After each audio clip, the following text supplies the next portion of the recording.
Welcome to ThinkTech on OC16, Hawaii's weekly newscast on things that matter to tech and to Hawaii. I'm Duke Oishi. And I'm Maria Kashem. Every year, the Board of Governors of the Pacific Forum think tank meets in Waikiki for their annual dinner. This dinner is typically attended by hundreds of diplomatic, military, and community leaders, and the keynote speaker is customarily a national figure.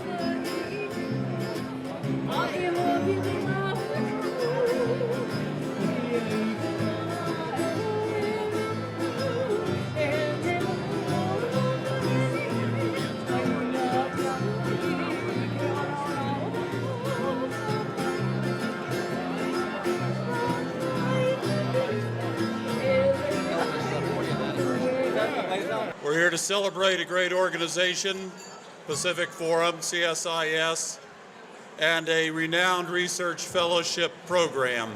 Now please also help me welcome Pacific Forum President Ralph Casa. In the past year, the Pacific Forum conducted 28 international conferences and seminars in 16 cities and 9 different countries. We also brought young people to our meetings, over 205 young people from 25 nations. And we did this on a budget that would have bought you 23 seconds at the Super Bowl. And we're just going to have a simple toast. It's just going to be a toast to the Pacific Forum, okay? So ladies and gentlemen, to the Pacific Forum. This year, the forum invited Richard Armitage to speak. He has had a very colorful military and diplomatic career and was Deputy Secretary of State from 2001 to 2004. It was a remarkable dinner and a remarkable speech. Here are the highlights. He is back very recently from Japan and China on a mission with our other co-chairman of our board, Joe Nye, and several others, at the request of Secretary of State Hillary Clinton, to talk with the Chinese and Japanese to try to get a little more sanity into what's happening in the East China Sea right now. I know he'll be talking about that and about other things. Ladies and gentlemen, Richard Armitage. Years ago, when I was serving in Vietnam, I went to jump school, a Vietnamese jump school for a mission that I was undertaking. And I was opposed to the concept of jumping out of a perfectly good airplane. And I must say I was somewhat nervous about it. I overcame that nervousness, however, by use of a particular vehicle. I knew someone that I admired greatly for his musical talents who could step out of airplane. He was a soldier in the 82nd Airborne. You won't believe who it was. Anybody know? It's Jimi Hendrix. Jimi Hendrix was a soldier in the 82nd Airborne before he descended into the hell of his drugs and alcoholism. And I figured if Jimi Hendrix could step out of a perfectly good airplane, so could I. But I bring Jimi Hendrix up for another reason. He had a song that I love called All Along the Watchtowers, written by Bob Dylan. And in this song, there's a particular riff that says, you know, there are people here among us who think that life is but a joke. But you and I aren't down with that, and that is not our fate. Let us not speak falsely now. The hour is getting late. Well, when I finish this tonight, you may agree with some of what I said, you may agree with all of what I've said, or you may agree with nothing I said. But I hope you'll agree that at least I'm telling you the truth as I see it, the way I see things. I chose the topic for the speech tonight in rather a hurry because I was getting a lot of pressure from Ralph to come up with a title. So I chose Pivot or Divot. Now you might guess from the title that I've got a few questions about the so-called pivot. I'm opposed to the word, first of all. I thought it was too aggressive. Pivot in basketball, it's an aggressive move. We didn't need to say that, but I was particularly opposed to the use of the word pivot when it was in the same paragraph as a statement that, oh, we're back in Asia, uttered by our Secretary of State. This brought forth a howl from the unemployed Republicans, as you can imagine, because we'd had a bipartisan policy for 30-some years in Asia. This was the first hint of partisanship. And Secretary Clinton, much to her credit, realized this and rapidly corrected. Never used the term "we're back in Asia" again, because we never left, and started using the term rebalance. I thought I might talk very briefly about rebalance, and then, as Ralph suggested, tell you a little bit about a recent mission for the Secretary. But let me start by telling you what rebalancing isn't. Rebalancing is not turning our backs on traditional relationships in Europe.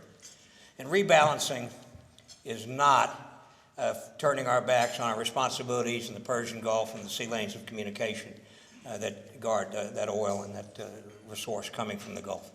That's what it's not. But it's also not an opportunity for friends and allies to free ride on the United States. And in this regard, I'm specifically talking about Japan and Australia. Their defense budget are woefully inadequate. There's no one in the defense establishment in those two fine countries who don't know it. Prime Minister Abe has already made moves in his recent announcements of stimulus to try to start to turn that around, and I hope the same will be true of our good friends in Australia. So it is not a chance for a free ride. What is it? Well, first of all, it's the continuation of something that began a long time ago with the East Asia Strategy Initiative, really. And it was furthered during the tenure of Bob Gates, who spoke eloquently, I think, about our views of Asia when he had 2 successive Shangri-Las. He said, you know, we are a Pacific nation. And if you don't believe it, you ought to look at your atlases and see where the Aleutians come down, where Guam is. We have all the rights, responsibilities, and duties of any other Pacific power. The following year to that, he said, the Pacific Ocean is not something that separates us to Asia, it joins us to Asia. So what you're seeing with this rebalancing now is a continuation of something that a lot of us have wanted for a long time, but it started really with the East Asia Strategy Initiative in 1989 or so.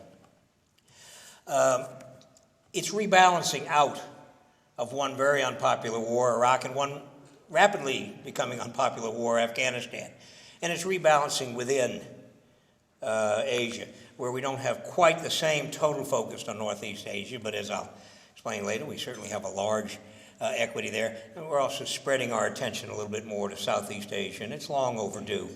And our engagement there, as far as I'm concerned, has been, at the national level, been somewhat episodic. So, but I'm worried about it because I think right now we're out of balance, the U.S. government, because we're depending for this rebalancing in the main on the U.S. military. And it's unfair, and it might not be possible given our budget problems.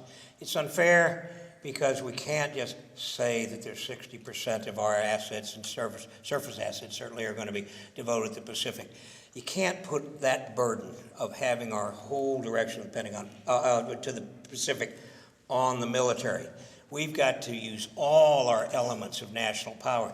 And we're sorely lacking. We're lacking in diplomacy, not because we don't have folks who can get out and get it done, like the Moriartys and like Charlie Salmon.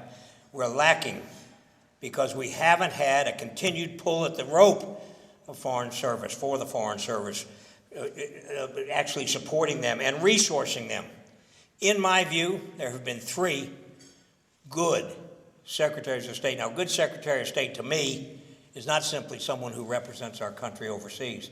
It's also somebody who cares and feeds the foreign service and makes them better as officers, makes them better as citizens and as family members for his or her having been at the helm.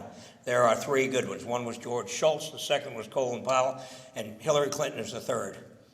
Otherwise, every other Secretary of State has ignored that part of his or her duty, that is the care and feeding of the Foreign Service. And it's left us with a very unequal and uneven group of Foreign Service officers. It's not their fault, it's our fault. And it's successive presidents' faults for not demanding that their cabinet secretaries lead and take care of their troops. As far as I'm concerned, I learned everything I needed to know to be an adult, to be a businessman, to be a policymaker, when I learned the tenets of the first general order, which cautions the sentry to take charge of this post and all government property in sight, stand this post until properly relieved. It's all you need to know. and they guide your life from that. But we also have to have more than diplomacy. We've got to be involved to the extent comfortable in the cultural life of the region and the individual states, in the political life of the region. We've got to be involved in the economic life of the region. And this is hard for the present administration, who outlawed the word trade during the campaign. Oh, you can talk about exports, but not trade. Well, I think they're getting away from that. Right now, they've announced that we're going to engage in a WTO negotiation on international services. This will be a great boon to us if we get it successfully negotiated, and it's good for the WTO. So I think the the Obama administration, it was a Freudian slip. That was a fast forward to 2016, I think. The Obama administration has got the word, I think, and I think they're going to be a little bit better about trade policy. But we've got to bring all that together at a time of tough economic trouble for the United States. Now, is it a pivot or a divot? If we don't get it done, it's a divot. Because and by the way, while I'm at it, what a disservice we do to China when we say, oh, we're going to pivot to the Pacific and we're going to have 60% of our military devoted toward it, but it's not about China. Or Secretary Panetta goes to Japan and says, we're going to put a second X-band radar down there, but it's not about China. And then we go to Darwin, Australia, because of the goodness and graciousness of the Australians. We're going to start with 250 Marines there at Darwin, and hopefully, if budgets allow, go to as many as 2,500. But it's not about China. Well, China's not stupid. It's all about China. Every bit of it. We're hedging. We're not containing, we're hedging. Because we don't know where China is going to end up. And I'll bet you the Chinese don't as well. I'll have more to say on that in just a minute. I thought I'd a few words, as Ralph suggested, about a recent trip that Dr. Joe Nye, Jim Steinberg, Steve Hadley, and I took at the behest of the Secretary of State and the President. He authorized the trip. It was right before our election and obviously before the Japanese election and the total transfer of power, which is still ongoing in Beijing. And if you do the math, you'll see that's 2 out-of-work Republicans and 2 Democrats who made up the team. And the message we were sending by being bipartisan is this is a U.S. concern no matter who's president, because we didn't know who was going to win our election, obviously. I had a suspicion myself, and I turned out to be right, but we couldn't bet on it. We couldn't bet on it, and neither could any of our friends. So we were called in by the Secretary, and we were given the intelligence briefings by the CIA and others, and then sent off with no talking points. Now, for my colleagues from the Foreign Service, you're going to gasp, but it's true, no talking points. So we made them up. And then we'd been around a little, most of us, all of us had a little moss on our tusks, so it wasn't like we were ingenues. We made up our own talking points, and we went to both Tokyo and Beijing and had 3 general messages. As you may know, the Chinese were, at that time, spending a lot of time thanking visiting Americans for being neutral on the questions of the Senkakus. So the first message in Tokyo and in Beijing is, we're not neutral. We don't take a position on the sovereignty of the Senkakus, but that's not neutrality because we're not neutral when an ally of ours is a victim of coercion, aggression, or intimidation. Now, as you can imagine, that message went down well in Tokyo, and frankly, we didn't get much pushback in Beijing. I don't think they were surprised at that. And we went on to explain that our defense responsibilities under Article 5 of our treaty are called into question if there was force used on the Senkakus. That was the first message. The second message in both capitals was the same. We had an experience with China during the EP-3 incident where our reconnaissance plane had been knocked down by one of their fighters. It was an accident, but it cost the life of the pilot, and our servicemen and women were guests of the People's Republic of China. We couldn't resolve that initially for the first 4 days because we couldn't get anyone in China to answer the phone.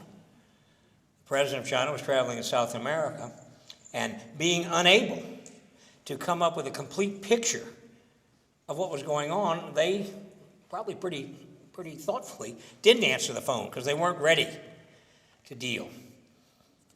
So the first lack of communications that we pointed out in both Beijing and Tokyo was the lack of communications at high levels from the government, a rapid, accurate way to really talk to each other. It doesn't exist, still doesn't. The second problem we pointed out is one that's similar in both Tokyo and in Beijing. That is, if you look at the problem of the senkakus, and you look at what's going on, many different ministries, both in Tokyo, in Japan, and in China, are involved. Ministries of Fisheries, Coast Guard, military. In China, many more. Environment, others. So they all have an equity in the situation, but there is not a system that exists somewhat akin to our National Security Council, which can gather all the information, make some sense out of it, and hopefully, in a timely fashion, push it up to the national leadership for a timely decision. This is lacking. Mr. Abe recently is in fact trying to change that a bit, but it's going to be a work in progress. And while it's a work in progress in both countries, if China decides to move to some sort of national security system, then there's some danger out there. And the third problem of communication had to do with on-scene communication. And that is, you remember in 2010, a Chinese fishing boat rammed into a Japanese Coast Guard cutter. And there was a brouhaha, and the fishermen from China were arrested, and there was all kinds of trouble. Because there was no ability for the on-scene commanders to say, hey, my bad, we made a mistake, our guy was drinking too much, or whatever you wanted to say. And it shouldn't have happened, and no harm, no foul. So those three communications lacks were acknowledged in both capitals. Whether they've done anything about it or not, I wouldn't dare to say. I haven't seen any, except Mr. Abe's moves. But that's the second message. And the third was an obvious one.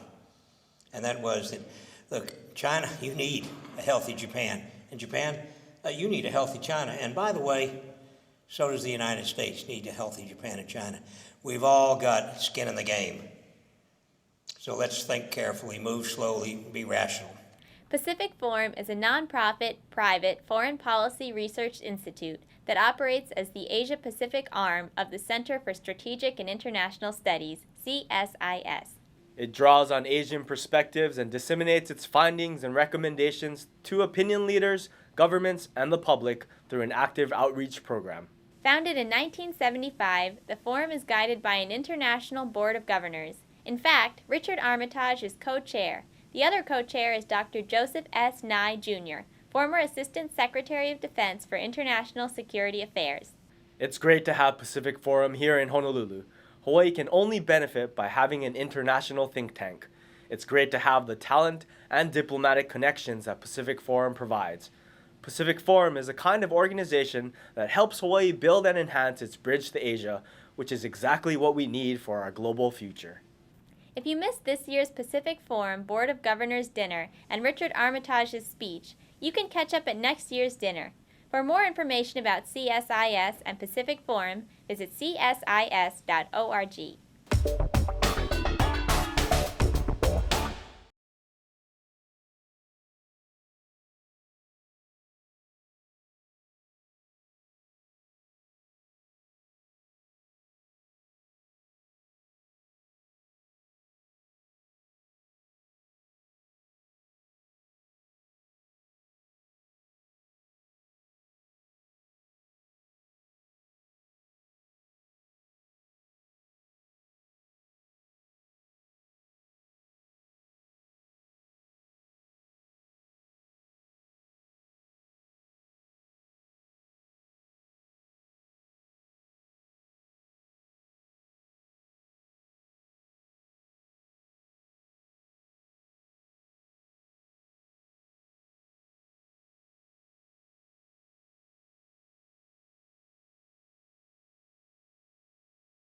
And now let's take a look at our ThinkTech calendar of events going forward.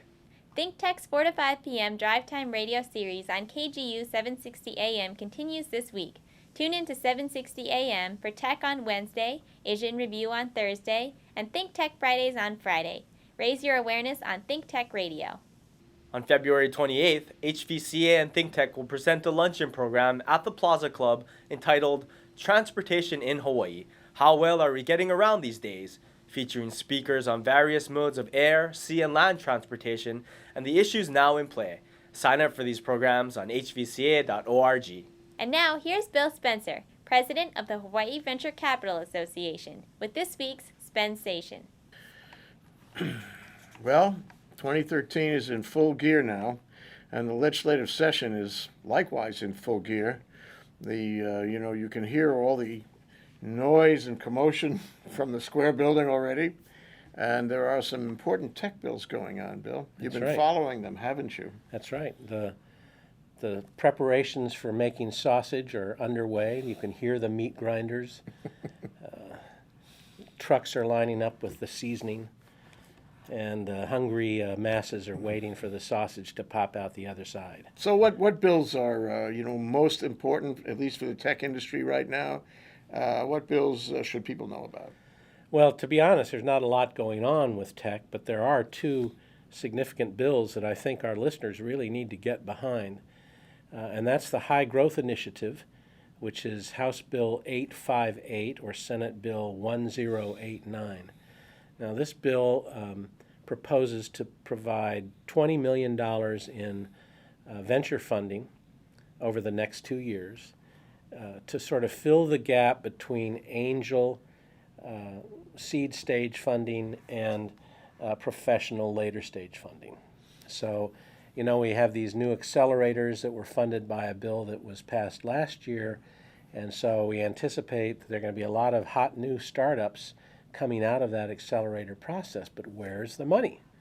So hopefully this bill, the High Growth Initiative, will provide a little pump priming, an opportunity to get some matching money in and help these businesses grow.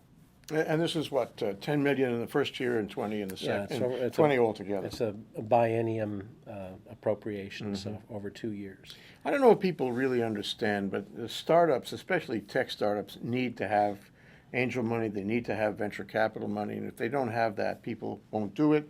And even if they do it, they won't be able to, succeed. So if you want to build a tech industry, you have got to incentivize them with capital.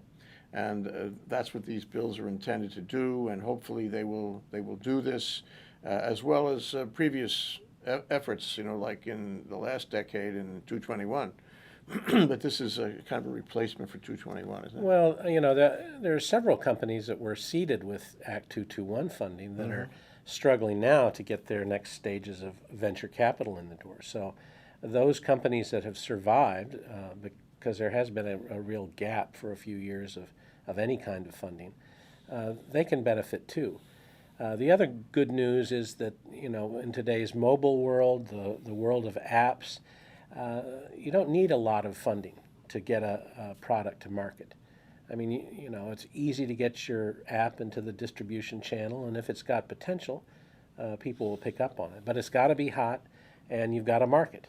So money will come in handy, but hopefully not as much as launching big projects that are much more capital intensive.